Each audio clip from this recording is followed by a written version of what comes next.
The conversation about the controversial tax reform bills rages on as lawmakers reconvene in the upper chamber for the last plenary of the week. Underscoring the legislature's independence, the Senate leader raises a point of order on the issue and describes as untrue media reports indicating that the Senate has withdrawn the tax bills. I felt it would be important to place on record that this Senate did not suspend. As far as we are concerned, the tax reform bills are alive. Because, like I said, there are executive bills that can only be withdrawn by the executive. The Senate will not be bullied. We are doing our work in the interest of Nigerians. And by the time we come up with our final position, it will reflect the yearnings and aspirations of Nigerians.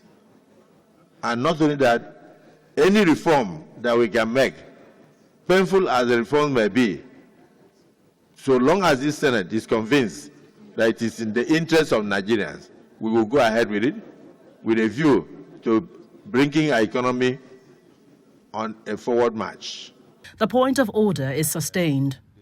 The special committee is thereafter permitted to leave the chamber for the scheduled meeting with the Attorney General of the Federation. The Presidential Power Initiative. Separately, an intense debate ensued when the chairman of the Committee on Power, saddled with the task of investigating the frequent collapse of the national grid, submitted his report for consideration. For any time that we have a shutdown occasioned by a grid collapse, to restart the plants cost Nigeria $25 million. Many of us, very soon when we go back to the electorate, they are going to tell us that for 1 year, for 2 years, they've had no light. What is the problem? No transformer. And then they say, NEPA says you have to pay for them to connect. So if these ones are now being procured by state government using public funds and individuals using their personal resources, what is the cost that these discos are incurring? More lawmakers expressed dissatisfaction with the report. The report, in my opinion, should have indicated further scrutiny of the spending of the Power Ministry in the last 2 decades. The report is subsequently stepped down. We must be prepared to recommend necessary legislative actions.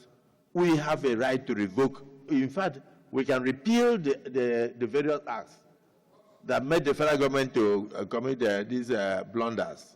The Committee on Power should come back to us and also increase the scope of work from just the collapse of the grid to the non-functionality of the TCN and the discourse in the country.